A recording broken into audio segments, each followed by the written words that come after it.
President Trump showing a rare moment of remorse, saying he regrets not visiting Arlington National Cemetery on Veterans Day. But in his almost 2 years in office, the president has not visited any troops in combat. Here's CNN's Victor Blackwell. Thursday is Thanksgiving. It's a holiday that presidents have sometimes used as an opportunity to visit with and thank American troops fighting overseas. Let's see if we got anybody more senior here who can read the president's Thanksgiving speech. Is there anybody back there who's more senior than us? That was President George W. Bush making a surprise Thanksgiving Day visit to Iraq in 2003. President Bill Clinton, he traveled to Kosovo for a pre-Thanksgiving Day dinner in 1999. President George H.W. Bush, he went to have Thanksgiving dinner with troops in Saudi Arabia. That was in 1990.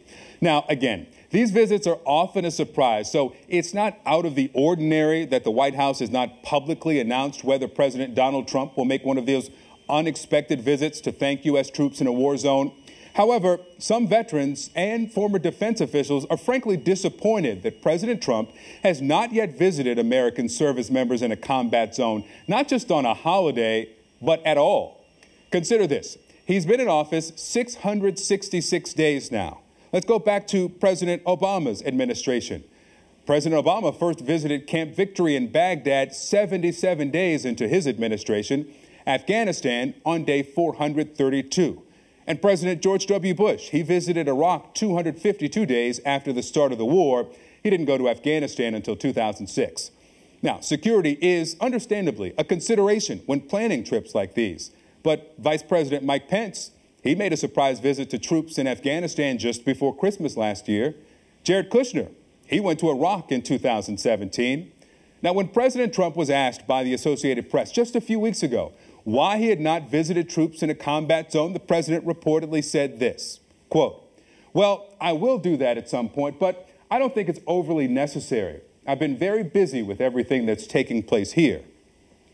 Now, the president has visited troops at Camp Humphreys in South Korea and elsewhere last year, but over the last nearly 2 years, President Trump did not visit U.S. combat troops even when he was nearby. Let's look at his first official trip. It was to Saudi Arabia. There were more than 5,000 active duty U.S. troops in Iraq, 10,000 in Afghanistan, thousands more in Qatar, at the largest U.S. military base in the Middle East. President Trump didn't visit any of them. The president then went on to Israel. There were 1,700 or so U.S. troops next door in Jordan, many of them fighting in Syria. He didn't visit them either. Listen, every president is busy. There's always work to do at the White House. But former Defense Secretary Chuck Hagel says these visits are necessary. I think it's bigger than just a misstep. I think it's a failure of an obligation, of a basic obligation of a commander-in-chief. He's commander-in-chief of our forces, and not to go to a war zone where we have men and women dying, that's just wrong. Maybe the president will surprise troops overseas this week by thanking them in person.